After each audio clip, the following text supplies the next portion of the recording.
We have no leverage against Russia. That's the problem here. And everybody talks about secondary sanctions. That's maybe the best tool in the toolbox. Secondary sanctions means you don't sanction Russia because they're so sanctioned up that there are no more meaningful sanctions you can put on them. So what you do is you sanction countries that trade with Russia. And the two principal targets here are China and India. That's who secondary sanctions are aimed at. The problem with China is we have no leverage over them. We tried to get tough with them earlier this year, and we found out very quickly that they have a lot of leverage over us. So you can't put secondary sanctions on China. You can't put sanctions on China for trading or for importing oil from Russia. So that leaves India. And the fact is, it won't work with India either. The Indians have made it clear that they will not cut off the importation of oil from Russia. We refuse to accept that message, and we therefore put secondary sanctions on India. They won't work, as I just said, because the Indians are not going to cave. And second, what you are doing is you're driving the Indians into the arms of the Russians and the Chinese. And this is especially important with regard to the Chinese. But what's happened here is that over the past 25 years, the United States has gone to great lengths to improve its relations with India. And some of this was due to what President Trump did in his first term. So when Trump moved into the White House this past January, relations between the United States and India were really terrific. And for the purposes of containing China, which is our principal foreign policy mission, having good relations with India is essential. But what's happened since then, and now with these secondary sanctions, is we have poisoned relations with India. The Indians are furious with us, almost to a person. Trump has tried to call Modi 4 times, and Modi refuses to talk to him. And furthermore, Modi is moving closer to the Chinese, and he's moving closer to the Russians. So this not only doesn't work, it's indeed counterproductive. Nevertheless, here we are. But so, I mean, maybe I'm asking you something that you can't answer, but those things that you mentioned wouldn't have been hard for anybody to figure out, especially those who were actually, in contact with the upper echelons between the two countries. That result would have been predictable, yet they did it anyway, and they only did it with India. There can't have been any actual thought that, well, maybe this will cause India to stop buying Russian oil and it really will impact the Russian economy, because that stuff takes a long time to unwind anyway. Can you come up with any other kind of rational thought, even if we don't agree with it, what the administration may have thought it could gain by this? No. Almost everybody I know and respect, including people who are on the other side of the divide from people like us, Danny, think this is crazy. Right? There's nobody out there who's applauding this move except for people like Peter Navarro. I don't understand what the story is as to how this has a happy ending.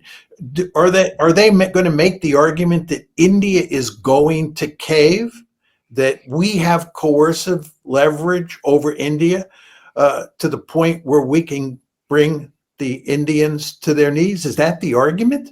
I don't know anybody who believes that, and everything India has done so far says that argument is wrong. But maybe they have special information, special intelligence that tells them the Indians will cave. I don't know, but almost everybody I know who I respect, and again, this includes people on the other side of the divide from us, does not think this is going to work. Yeah, well, I'm certainly in that same category as you, but it gets a little bit even more puzzling when you go. I'm going to go back to that same interview there, and Navarro's going to mention somebody else that also is getting Russian oil who will not be tariffed. If everybody, including Europe, this is like Europe's still buying Russia oil, which is crazy, okay? If people just stop buying Russia oil, then it's only a matter of time before Putin doesn't have the money to fund that war. So Modi's a big part. Yeah, so money's a big part of that. So he says, but then he just literally bypasses that European countries are. And by the way, there's been an issue with Zelensky using Ukrainian assets to blow up the Druzhba pipeline inside of Russia, which then had negative impacts on Slovakia and Hungary. And they were not very happy about that either. So Zelensky seems to be saying, actually, he did say, you either play ball with me or maybe it could get worse. I mean, what do you make of that whole dynamic there with the European component? Again, the Europeans are not going to stop buying Russian oil. His key word is if this, if that. Well, that's not going to happen. The Indians are not going to bend. The Europeans are not going to bend. And the Chinese are not going to bend. We are where we are. Sanctions won't work. Again, Danny, what you want to understand here is we're desperate. We're desperate. We have no tools that we can use against the Russians to affect the course of the war. And what's happening here, it's very important to understand this, is that more and more people are beginning to recognize that Ukraine is going to lose the war. And that means NATO is going to lose the war. And this is going to have devastating consequences. And they're doing everything they can to see if they can find some instrument that will allow us to rescue the situation, or at least stabilize the situation, if not turn it around. And, they talk about sending this new weapon or that new weapon, and we all know that that takes us nowhere. And then they talk about sanctions, and you can't sanction the Russians anymore, so you go to secondary sanctions. And they don't work either. The evidence is quite clear. But nevertheless, we try to sanction India. And what is the consequence of this? It backfires. It not only doesn't work, it backfires. And this just shows you what the quality of the leadership in the West is. It's really quite distressing, to put it mildly. Yeah, you say that a number of people are finally starting to come to the realization that Ukraine can't avoid losing. But there is going to be those hardcore folks who are going to stick to the plan, especially among the Western elite. And we have to include the United States in that, either detached from reality or they have some other nefarious motivation that I can't identify. But here is David Petraeus on ABC News 4 days ago saying, here's where we are. What should be clear to all, and I think it is even clear to President Trump, is that despite all of his efforts, again, which we applaud, to end a war, to stop the killing, Vladimir Putin clearly has no intention of doing that unless he's given additional territory, which is heavily fortified, and Russian forces would have to fight for years at the pace that they're going. He wants to displace President Zelensky, replace him with a pro-Russian figure, and frankly to demilitarize Ukraine, none of which can be acceptable to Ukraine nor to the European countries and the United States. In fact, by the way, President Zelensky, under the Ukrainian constitution, doesn't even have the authority to declare that certain territory would be controlled by the Russians. That would have to go to a national referendum. So again, I think it should be clear. The obstacle to peace at this point in time is President Putin. And what we need to do is change those dynamics by helping Ukraine far more than we have so far, lifting restrictions on them, seizing the $300 billion of frozen reserve in European countries of Russian money, giving it to Ukraine, more sanctions on Russia, even including the Gazprom bank, and curtailing the export of oil further than we have already. Okay, lots to unpack in there, but I thought it was rich toward the first of this that he's accusing Russia of wanting to put a puppet regime in Kiev to their liking, when we pretty much facilitated that very thing in the reverse in 2014. But yeah, there's that. But let's look at some of the specifics, because he said in order to switch this, in order to change the outcome, so that, as you say, many people are recognizing Ukraine can't win, he wants to change that. So we have to start doing things like seizing Russian assets and continue to do more sanctions and cut off this oil. Any possibilities there? Well, again, he talked about sanctions, and we've just gone through that. That won't work, putting secondary sanctions on Russia is a non-starter. Then there's the whole question of seizing Russian assets. If this was a workable way of punishing the Russians and affecting events on the battlefield, the Biden administration would have done it. And indeed, the Trump administration would have done it. We can go out and do it, but it's not going to matter very much. There are all sorts of questions about the legality of such a move. But even if you put that aside and do it again, it's just not going to matter. The truth is, we've lost this war. The truth is, we made a major blunder thinking that we could bring the Russians to their knees and knock them out of the ranks of the great powers. And the Russians are doing very well on the battlefield relative to the Ukrainians. The Ukrainians are in deep trouble. And I want to emphasize here that whatever you think of Trump's policies towards Ukraine, he is slowly but steadily backing off from supporting Ukraine. He's turning the responsibility for helping Ukraine wage war against against Russia to the Europeans. He's passing the buck here ever so subtly. Trump understands that this is a losing war, and he doesn't want to be blamed for it. And he sees no point in continuing to throw good money down a rat hole. So he's backing off. The Europeans can buy weapons from us and give them to the Ukrainians. So if you think the Ukrainians are in trouble on the battlefield, which most people now think is the case, and then you factor into that the fact that the United States is beginning to pull away from supporting Ukraine, tell me how the situation just doesn't get worse for Ukraine. And the answer is it does get worse for Ukraine. And you have people like Petraeus who are heavily invested in this war because he supported it fervently from the beginning. He's one of those people who thought the 2023 Ukrainian offensive was going to look like the German offensive against France in 1940.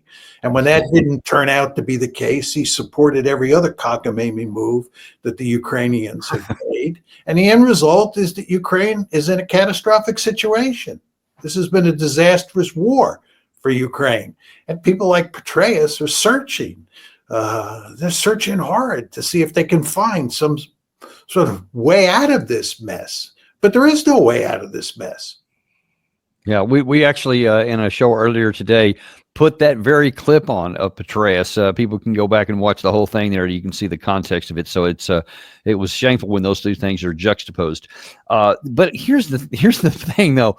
If Trump does recognize that, as you say, and if he is kind of starting to back off, then make the Navarro thing make sense with India, because those things would seem to be contradictory. The Trump administration, if it thought it was a losing prospect, you want to get away, it wouldn't harm us in the process, would it?